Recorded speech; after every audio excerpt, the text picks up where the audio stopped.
Hi, Diana. I'm so happy to see you today. How are you? Hey Jesse, it's so good to be here with you. I'm great, just having returned from DevCon in Bangkok and trying to soak up some winter sun so I don't get too weather depressed.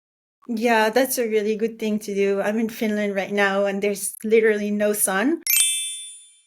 It's so cool to talk to you because I remember that we kind of like bumped into each other at ETC this year, but like there was so many people that I didn't like remember who I met, and then just like that, I saw you on Lens and you shared a video of me, and I was like, "Wow, who's this girly?" And so many things happened, and we're gonna talk about it today. But maybe what we could start doing is like, could you introduce yourself? Tell us a bit like who you are, what's your background, and how did you end up in this space? Sure. So my name is Diana Alexandrova. I go by D underscore centralized on X and all Web3 social platforms. And my background is creative. So I had been a copywriter for about 10 years before joining Web3. I had worked in travel media. I had been a travel writer. So that's literally a person that people send to Costa Rica to write an article and stay with the sloths and do kind of fun stuff like that.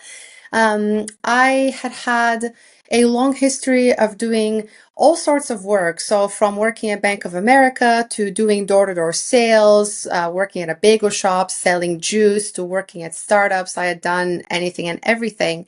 And in 2023, my boyfriend took me to NFC Lisbon, which is a big event for NFTs, now DeFi, and all sorts of creatives. And I remember just being there and being so excited by the people that I met and the space because everyone was so friendly. And I had been at events for Web2 marketing before. I had even worked at a few. And it always felt so robotic. Like people meet you, they don't even hear your name. They're like, here's what I'm about to sell you. So NFC was so different. And I found so many creatives that had history of being bullied as teenagers, like myself. And I was like, wow, how do I become one of you guys? And I started learning. So I joined SheFi. I took the entire course to learn the fundamentals of blockchain. And then I got a couple of projects here and there. I worked for a layer one. I did a couple of freelance projects. I ended up working in crypto PR. I started creating on Lens. And ultimately, actually, it's been, I think, 2 weeks now. I joined the Cointelegraph team as a video creator and an events ambassador. So that's kind of my brief history. I think that this is something we hear a lot. A very annoying crypto obsessed boyfriend got me into the space, and I really liked it, so I stayed. But I find it like really interesting. There's many points that you talked about that I loved. First, I think that obviously you have a very like diverse background. You're very dynamic, and this is like I think it's also part of your personality from what I noticed. Like you're always like I love it because on Lens you're always like posting so many things, pics of you, and I find that like really empowering in a sense. The other thing is your boyfriend. I love that your boyfriend took you with him, but you also kind of like stayed in the space because I also hear a lot of stories of, like maybe boyfriends who bring their girlfriends and the girly doesn't maybe, enjoy the vibes. But I kind of love the fact that you felt like you belonged there. And I really feel this like sense of belonging in Web3. I think this is like one of the things that kept me going. It's like all the internet friends, all the events, and everyone is just so cool. No, there's no judging. People accept you the way you are. And it makes you actually want to stay and contribute to the space. And I think that this is exactly like what happened to you. And I actually really love it. So you went to NFC Lisbon. I was there too, so maybe we kind of like missed each other that time. And then after that, you said that this is like the moment where you decided that okay, Web3 is something cool and I might want to stay there. How did you then end up on Lens? Yeah, so that's kind of a weird story. So back in December of 2023, I went to Istanbul for DevConnect and I went to the Jessyfries Summit. And I remember at the time they were talking about Lens and it was something like, hey, this is going to be the new Instagram. You should mint your handle. So I minted my handle, but that was it. Like I never posted anything. I didn't do anything with it. So that was between December and about June, July, I want to say, of 2024. I had been at ECC and just kind of attending, like I wasn't there on assignment or anything. And there was this event called AFK that popped up, and I noticed that Vitalik was going to speak there. So I always joke that I have like a crypto bingo card, and getting a selfie with Vitalik is one of the items on that bingo card. So I was like, okay, I'm going to go and try to get into this event. The thing is, there was a huge wait list because it was a really, really good event, as all of the events out of our does are. There was probably hundreds of people waiting on there. So I decided to try it out anyway. I got there by myself, and on the street, I stumbled into Manuel Zuru, who's a good friend, and he was like, hey, I've got this code. Do you want to just scan it and see if it works and you can get in? And I was like, sure, let's try it. So I go to the door and there was this guy at the door and I'm like, oh, here's my ticket. So I show him my phone and he just like looks at it, looks at me, he goes like, so what's going on here? You're gonna try to show me this ticket that's already been used, but convince me it's you. So you're gonna sneak in there. Is that right? And I was like, can I please do that? And he was like, just don't tell anyone. And I was like, oh my God, thank you. You're my angel. That's literally what I said to the guy, which there's continuity in that. He pops up in the story later. So I go into AFK and it's like people everywhere. And I'm by myself, which when people meet me, they're like, oh, you're so confident. But when I'm actually by myself, I could be pretty shy. So I was just kind of like, oh, let's see if I know anyone. And I walked into the main room, and as luck would have it, well, my luck, not hers, my friend, I think it was Aida. Yeah, it was Aida. She had been into some kind of an accident. So she had her leg sort of like propped up because she had surgery or something. And she's sitting like right there at the front row. She's like, oh, honey, come sit next to me. So I end up from like the back of the room to like the very front of the room, sitting there looking at Vitalik, like literally this close. So, I was happy, like the event happened. And then they had this shopping experience. And this is something that Avara does, but basically you walked into a pop-up store and you've got like Lens shirts, Lens socks, Lens plushies, children's books. And I was like, hey, this is really cool. So I picked up a pair of socks and a shirt. And again, like nothing happened. Some time went by and I found myself that summer in Sweden with a bunch of time on my hands. And I was like, I looked at the shirt and it said Tend Your Digital Garden. And it so happened that I was in the Swedish countryside and I had nothing but greenery around me. I was like, you know what? It would be cool to do like a shoot with that shirt because it really matches the vibe of this place. So I posted and then I posted on Orb Social. And people started liking my stuff. And soon I got my first 100 followers in like a day or two. I was like, whoa, this is crazy because I had been on Instagram since college. So maybe since 2012, I had been on Instagram. And at some point, I had my full-time business on Instagram where I would find leads and I would sell them my services, etc. But it had become kind of cringe lately because everyone's selling stuff and you don't always want to buy and it's just a lot of pressure for likes. So when I started posting on Lens, I discovered that number one, I don't have to edit my photos to perfection. It doesn't have to be perfect. Number two, I can post whatever it is. Like I don't have to have a theme of, oh, my account is about food or my account is about philosophy or my account is about fashion. It doesn't matter. Like I can post anything. And in three, I didn't get any nasty comments. Literally everybody was nice. And so between August 9 of 2024 and it's now November 26, I have close to 7,000 followers on Lens. And I've just enjoyed every moment of it. And I realized that this is the future of social media where we own our data, but we also have come back to having fun. So this is kind of the story. It all happened with the guy letting me into the event, me grabbing that shirt, being in the right context to have that photo shoot with the shirt. And then just, I talked about Lens everywhere. I talked about Lens on Instagram, on LinkedIn, on X. I wrote an op-ed about why I moved from Instagram to Lens. And I think Stani reshared it, which got a lot of attention. And ultimately, I ended up doing a activation with Lens and with the Avara team during this DevCon edition, which here's where the story ties back. I ended up working with the same guy that let me into that event unauthorized. And I was like, dude, thank you for my career as a lens creator. I think, yeah, that's a story.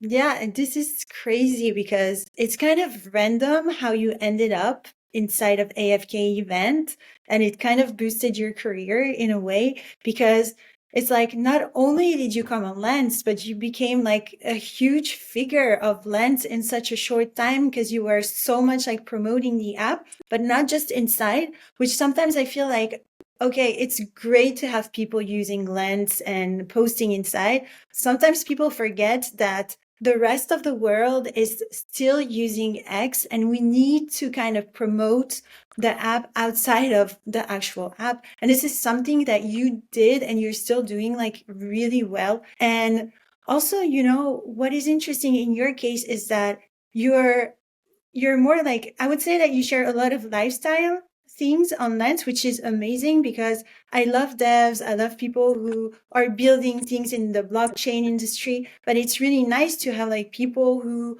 also share things about their lives because at the end of the day, I think that Lens isn't just for devs. It's supposed to just be for everyone. And this is something that you show really well in your post and really like I love it. And I can also relate to finding opportunities in Web3 because it's exactly what happened to you. I mean, we saw you, as you said later, like doing a workshop at the Lens event during DevCon, and I find it like amazing. And I started on Lens. I also get like so many opportunities. First, I was able to create a brand.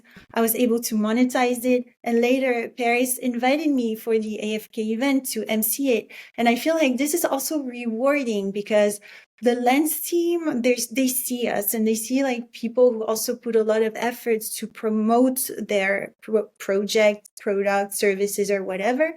And they kind of reward us in this way. And I think that it's just so cool. And also, so, we created this whole movement around Lens girls and you joined. And so I wanted to also have like your opinion on that huge movement that we created. Yeah, and just to say here, like Jess, you're a huge inspiration. Like I never dreamed that I would actually be in the same like sphere as you. Like when I saw you at AFK, you were so great as an MC that it's like a huge honor to even be here with you today. I think that the Lens Girls movement is something that is kind of like one of those things where you look at it and you're like, oh, duh, that should have been a thing all along. I think it's about women reclaiming our identities on social, on Web3 social, and also just normalizing, like you said, just showing our lifestyle, showing who we are, what we believe, besides just the project and the technical side of our lives. And I think that if we look at the archetype of who a lens girl is, that's someone who is creative, she's kind, she's not judgy, she's there for the community, she supports her friends, and she's happy to jump on trends, create something new, and be a little out there. Like Fries Before Guys is a complete example. Like you've built such a strong brand, and this is something that people immediately think of when they think of you. So I think that the Lens Girls movement is only going to get bigger. And I've seen some posts on X being like, well, is Lens only for girls? Is it not for the guys? It's not like that. It's not an either or situation. It's like we are people who are accepting of others. We happen to be women. We happen to be Lens girlies. But also, if you look at it from a different perspective, very often, like we join a call or like we walked into a room and you say, hey guys, what's up? Well, what if it was, hey girls, what's up? Hey squad, So I think that the Lens Girlies movement is really about inclusivity and about self-expression. And I think that it's only going up from here. Yeah, totally. I really love what you say regarding this. I think I saw also the post about some people who were like, "Oh, so Lens is only for girls." I think there's a misunderstanding in the message because Lens is for girls is like wider than it's not only for girls. It's like more of like, yeah, we're reclaiming our power, but we're also kind of trying to make it again like relatable for other girlies who are afraid of joining the space because it's actually statistics. There's a lot of women who are interested in, blockchain, Web3, but they kind of feel intimidated because they feel Mhm. it's like really male dominated. And I think maybe some guys also are used to, Web3 tech. It's like their thing. So they feel like, oh, maybe some girlies are taking that away from us. But no, like really, we're absolutely not doing this, but I think it's beautiful, and I think that this can help bring more girls inside of the space. And I had another question for you. It's something that I've been thinking about because for now, like Lens Girls is really really much on Lens, even though I think like Paris talked about it like on X and these kind of things. But I was thinking, how could we bring this outside of Lens? Yeah, I think you're absolutely right. So things that happen on Lens that are about Lens sort of exist in an echo chamber because they're inside the app. We need new people from the outside to see it. So I think that X is obviously a good place for that, but I also think that these in-person event activations are so powerful because you can create an insane amount of content. You can meet so many people in the span of like 1 or 2 days.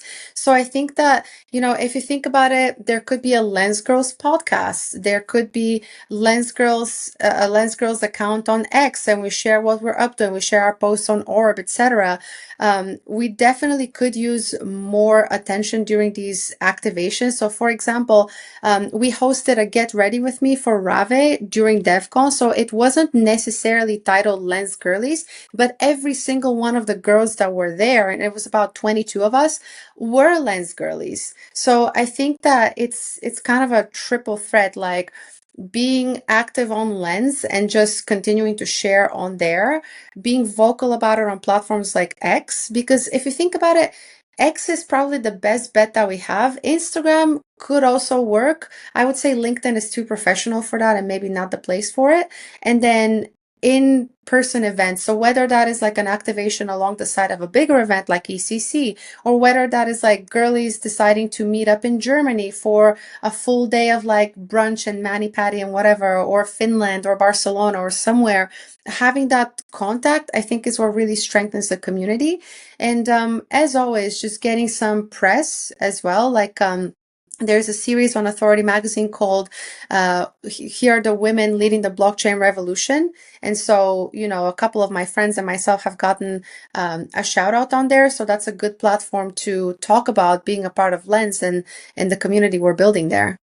Yeah, I love like everything you say. I had the idea also for an X account, but I think it would be really cool. Like if maybe, after this chat or later in this week, we could discuss about that. I think you mentioned about the podcast at one point, if I remember correctly. Like someone brought that up like at some point, and I think all these ideas are great because I think we could make it like a real movement, kind of like Baddies. I think Mhm. they're so cool.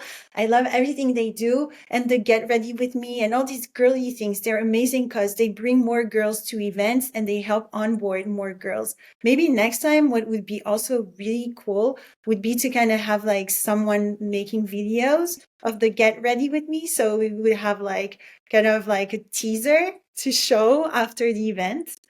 So yeah, I think we should really discuss about that and make it bigger because Lens Girl, I think in like 2 years it's gonna become like a huge thing for sure. Yeah, and one thing, so I'm good friends with the Bear Baddies, and what they do is their whole magic, besides like being awesome as people, is they have this merch that's limited edition at different events, and girls just want to get it so bad. Like I've actually been with Keisha and her team. and Sophia during DevCon, like the day before, they were like running around the mall and like finding the textures and the fabrics and the designs and negotiating. So like I've seen what goes into that, but also I've seen it on the other end. Like during ETH Milan earlier this year, they had this like two piece, which is like a really tight shirt and then shorts saying Baddies on it, and it was limited edition. And there were girls like chasing them all the way to the bathroom, like outside, just like, can I have a set? Can I have a set? So I think it's what they're doing. It's about affirming their values. Is like, we don't give a shit, like we do our thing, we're powerful women, like we're leaders. And then they express that with their merch, which happens to be very I guess notable because they have an actual bear. Like they would do things that are kind of outrageous, like they would buy these like huge stuffed bears, or they would wear like bear heads with their outfits and pose for that. But they did have a cool initiative, which is the Bear Baddies Villa, which is a 2 week event happening just after DevCon in Thailand in the countryside. And I know they just finished with their first group of girls, and now they have their second group of girls. But like, think about it, like a Lens Girls Villa, that would be pretty epic. Like if we met up for a week and it was somewhere cool, like, I don't know, like Bali or whatever, or even like France, it could be Europe, and just like create a shit ton of content. And we could even have like a podcast room, and then we could do these podcast episodes during that week and then just have content to go around after. So I think when it comes to a mascot, we already have Lenny. And I think Lenny's kind of like, it's not necessarily like a male Lenny. It could go both ways. It could be like ambiguous, or we could slap like lipstick on him. It could make it work. I love this idea. I remember like a few months ago, someone brought it up and tagged some girls, and they were like, Sunny, when Lens Girls Villa? And I think Sunny wasn't saying no. He was like, yeah, probably we should make this happen. And I think that this is like a genius idea, because what brings more people is content, content, content being everywhere. The merch idea is also really cool. Like I love the Bear Buddies merch. Like I've seen them on X wearing it.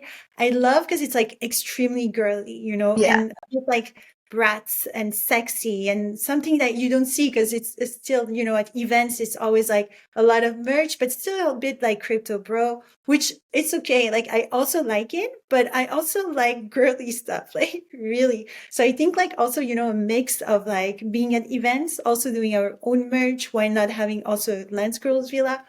All these ideas would be great. I mean, maybe we should even start discussing them with Lens. Maybe we could get sponsored or whatever.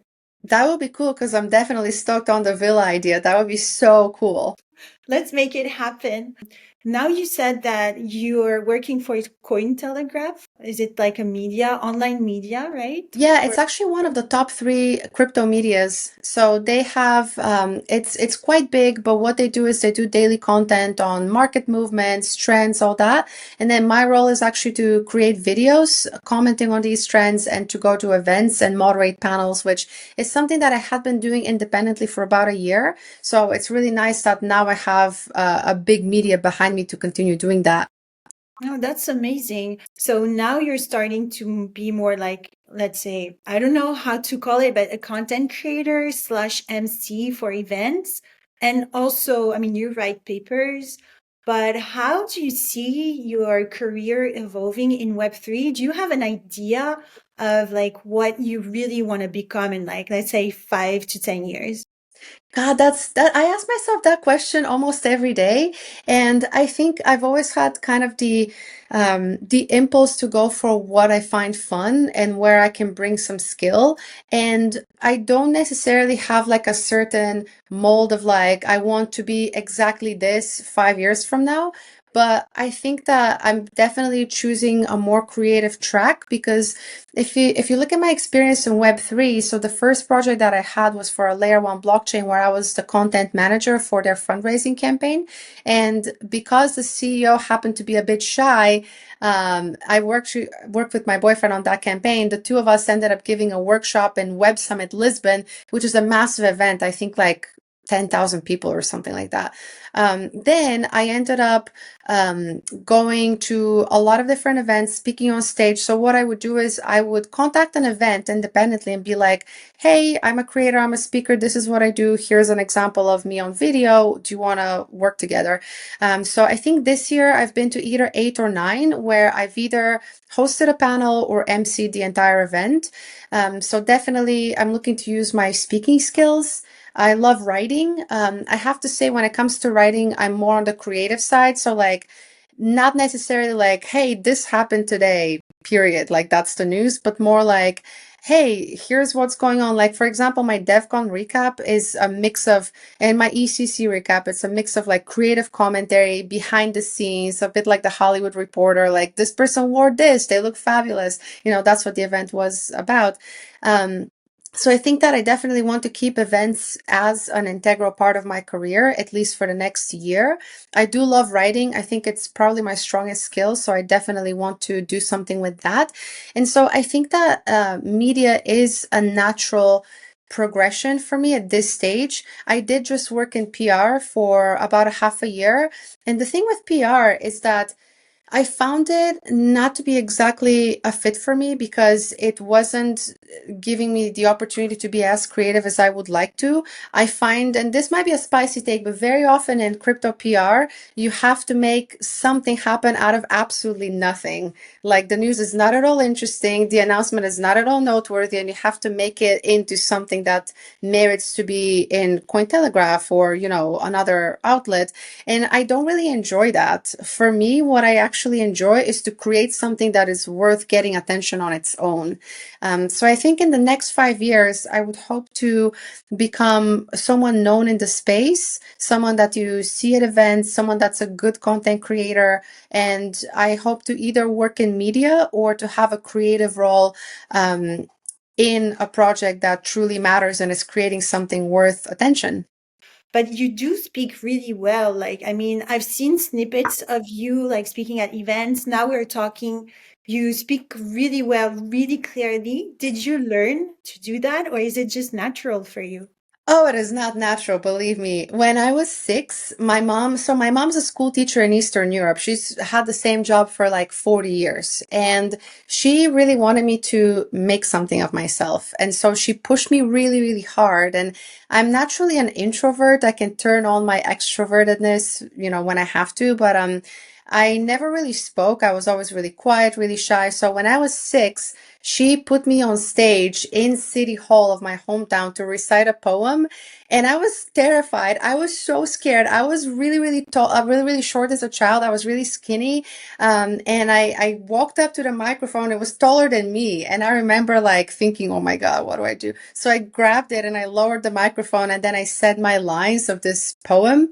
And I think that this is the moment when I realized that I actually could be a public speaker, but I never would have known that unless it was for my mom throwing me off the deep end. And in 2018, I ended up doing a TED Talk in Bulgaria, which is where I'm from. And it was on how I was traveling the world. And I had been invited by somebody that I was mentoring. And I had another moment like this when it was like, wow, the prime minister's right there. And then there's a bunch of important people, and everyone's like looking at me and waiting for me to speak. And I think it's moments like these that are so terrifying that you actually have two choices: either run away from the stage or just turn off your brain and do the thing. And it goes like this in the blink of an eye, and you're out of it, and you're like, holy shit, I did that. And so I think this has been my experience. And by now, I've practiced so much in recording videos, doing Instagram lives back in the day, that speaking is kind of like a second nature. But that has been something that I've been learning from the time I was 6. So that's like 25 years now. Yeah, I mean, you learned it the hard way, I have to say. Maybe if we could give one tip for people girlies who are shy and maybe, admire what you do and would like to do the same, like what would be one tip if they want to start, for example, emceeing events? Yeah. So On the personal side, I would say practice as much as you can. And so the best way that I've practiced, you know how I mentioned that I ran my own business on Instagram? That was my full time. So between 2021 to 2024, I had that business. So I would record stories basically every day. So if you think about getting better as a speaker, what you want to do is you want to pull out your phone and you want to every day record a 60-second video where you make a point about something you're excited about or something you believe or some kind of an observation. Why do I say 60 seconds? Because at first, people really tend to ramble. So when you first start recording, you'll notice that it takes you 2 to 3 minutes to say what you want to say. And as you go, it will become less and you'll become quicker and tighter. So you really want to record that video, look at yourself in the camera, see how your gestures are, make sure you're not like flinging your arms too much, make sure that your voice is a normal intonation, you're not speaking too fast. And one thing for confidence that helps me every time is I actually lower my voice a little bit so it sounds like this. Because when I'm excited, I could sound like this, but I don't, right? So when I'm recording, I actually do that intentionally. And when it comes to being on stage at events, I started cold pitching myself. So what that is when if you go to, I forget which the app is, but is it Moongate? Something like that, where you can see all the events and buy tickets. I think so, yeah. I think it's Moongate. So Moongate has a spreadsheet of events that are happening for the entire year. So you want to go and see which ones you might be interested in going to, and you want to start reaching out about 2 to 3 months in advance. So how do you do that? You go on LinkedIn, you see who is working on this event. So maybe they will be like a volunteer at something like ECC and they'll have another job, but you want to find that person. You want to also ask online on X and see who's responsible for recruiting speakers, MCs, and moderators for these events. And then you want to send them a simple message. In the message, so if you were to send an email, it would say something like, "Hi Jessy, it's Diana here. I'm a creator and speaker in the Web3 space. I currently work for Cointelegraph and I would love to moderate a panel at your event." And then you want to tell them, "Here's a bit of my work." So remember how I said record videos by yourself? Link those videos, link them so people can see how you speak and how you act on camera. Because when people choose who to put on stage, it's about how you speak, but also your energy. And this is a trend that we're seeing with events now. They want to see more video applications. And then in the email, you want to say, "I'd love to talk to you about this opportunity. And of course, if we were to work together, I'm happy to promote the event from all my social profiles." So I've used this exact email structure, and it's gotten me basically invites to almost every event that I've ever applied to. There was one event that told me that they were fully booked, which was Barcelona Blockchain Week. I think it was for September, but then they reached out last week and they were like, "Hey, sorry, we were busy last time. Do you want to MC this other event for us in London this February?" So people remember you at the very least, and the best case scenario, you get the gig. And for me, all it took really was to MC one event, which was Eve Bucharest. And after that, I had so much content of me on stage that my pitch became so much better because I can show them my work in action. So that's it. You just have to start, really. You just have to give it a shot. And if there's any girlie watching this and she's like, "I want to do it and I don't know if my pitch is good or if it sucks," you can send it to me and I'll give you feedback. I really don't mind. Well, that's so nice. But anyways, I think you're a great example, and I guess like all the girlies who watch this, you can check your profile so they can like reach out to you if they need to do it. Another question that I have, Diana, is like, now we're like in this kind of meme coin cycle, super. Uh-huh. So my first question is like, do you trade meme coin? Is it something that interests you? I do because I'm secretly a degen and I'm very impulsive and I like the thrill of it. With that said, I do have my boyfriend Jay, who's like I'm like, "Jay, I want to go in on this token." And like my hands literally like this. Like, "Do you think it's a stupid idea?" And then he would help me do some extra research. But yes, I do trade meme coins. I do have to say that anyone considering that has to be really, really careful. I never put in money that I'm not, that I'm afraid to lose. If I put in like $2,000 into a meme coin, I'm ready to never see it again. So if you tend to be on the impulsive side, if you don't want to do research, if you're afraid of losing money, not for you. But if you do your research, if you check out who's launched it, if you see the movements, and if you're okay with making that risk, taking that risk because it is a risk, then yeah, go for it. Yeah, totally agree. Don't put any money that you don't want to lose.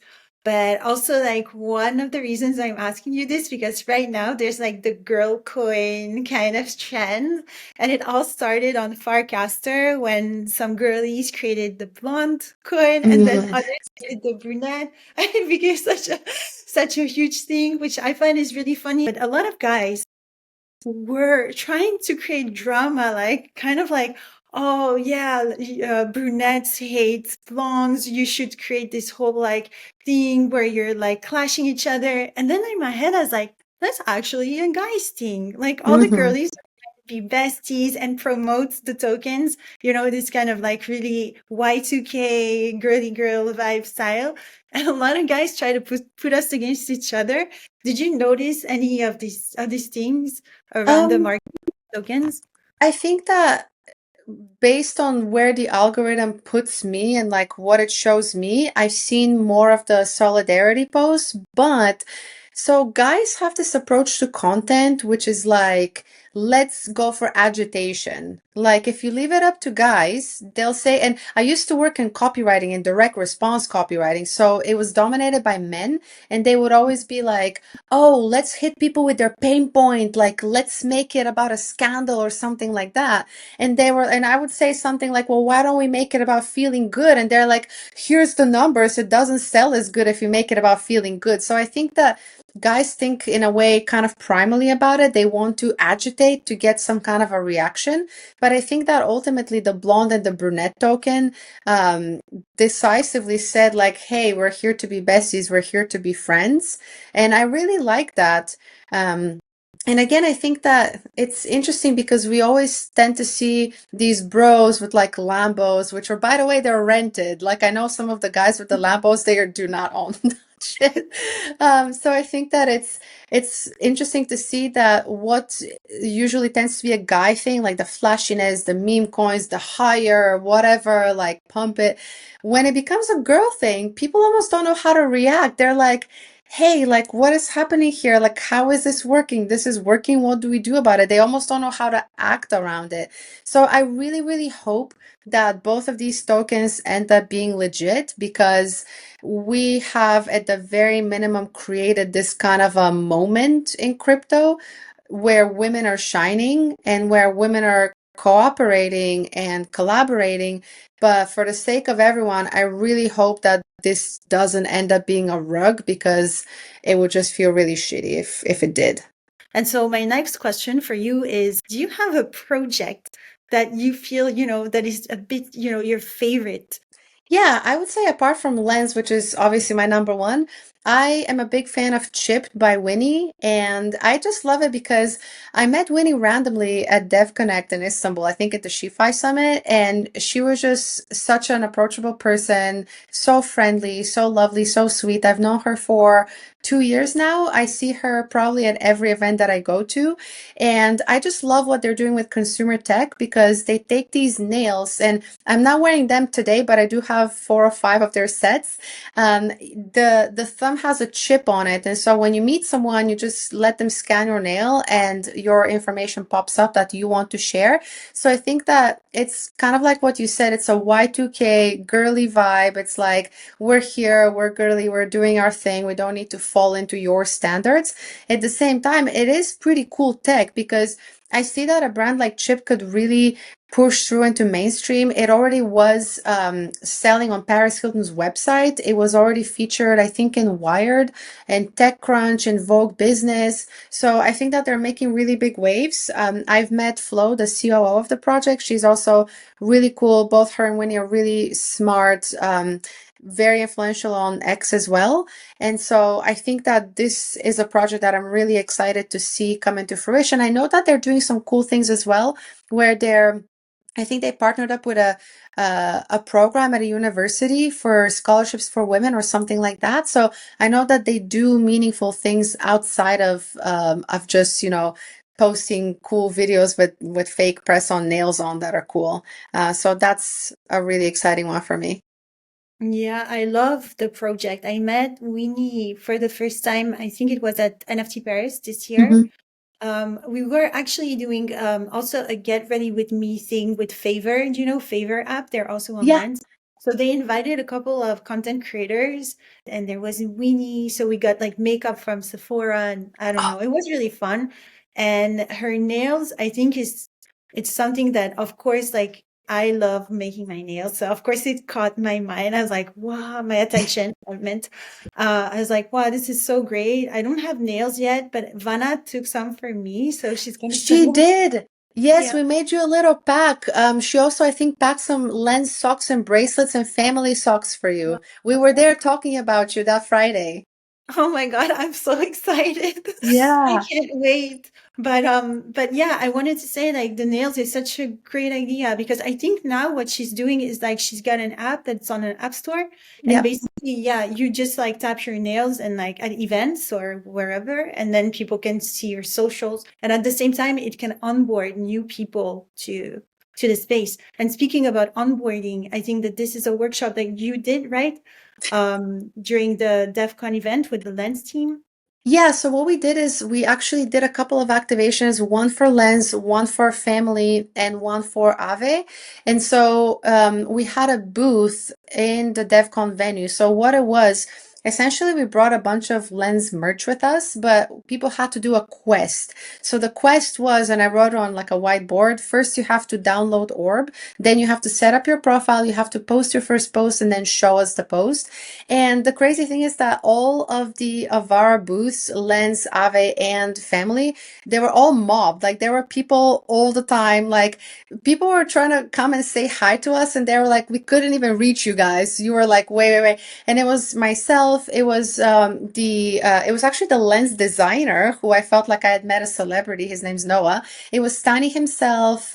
Paris was there. MP was there. A lot of the team was there, and it was a really, really cool event to do. My favorite moment has got to be when someone brought their mom, like their actual mom, and we onboarded his mom to Lens, to Orb. I have it on video. It was so good. And a lot of people came already knowing what Lens was, which was great. A lot of people had their Orb installed, but never used in like 6 months. So I think that there's an opportunity to not just onboard brand new people, but to bring other users to the app that haven't really used it in a while, so that they could start creating on there. But it was so fun, and we saw thousands of people in the span of like 3 or 4 days, which was really, really cool. Definitely an experience.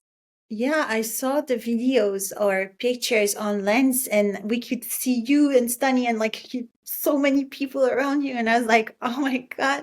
But what do you think? Like, why do you think people are so interested in all these merch? Do you think it's like for because of the fashion? Because they think that, okay, it's like kind of like crypto thing and it has the brand of like Lens or whatever. So they want to show it off to people. For example, I think you love all the merch. What's the I reason do. you have it? I think for me, it's about representing what I believe in. So I don't have my Lens pants on right now, but I do have the Ave pants on. So these are What? the new Ave pants. Look at this pocket. I mean, like, they're so cute.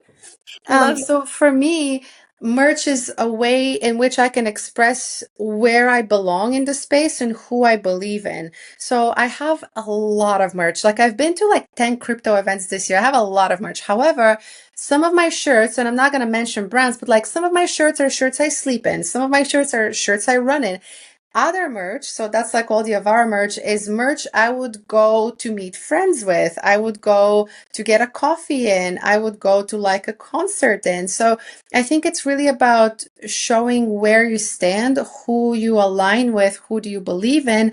And another thing is the quality of it. So these pants, for example, they're hand stitched in Bali. They're ethically made. I think these ones are cotton. I think they're either cotton or linen. I think they're cotton, but you feel really good in there. Like they're really breathable. They're really comfy. So I think that it really matters when, as a brand, you put in that extra effort into your merch, because I've seen some horrendous merch on the events track, and it's just like a shirt that you put on and you're immediately feeling the plastic inside it, and you could tell that the logo was made by someone with like a not even premium Canva account. Like it's just not nice to be in. So I think that, I joke that Avara merch is the couture of crypto merch, but it kind of is. And I think this is why people wanted to own a piece of it. Also, if you look at the type of merch that they had these pants, which are so cool. Nobody was doing pants like this. They also had socks, which are really high quality. You can wash them as many times as you want to, and they don't fall apart. They also had the a stuffed animal Lenny, which is really, really cute. We gave those to parents for their kids and to a couple of like really kawaii girls that like cute things. They have bracelets, which you can wear and like stack them on your wrist with any outfit.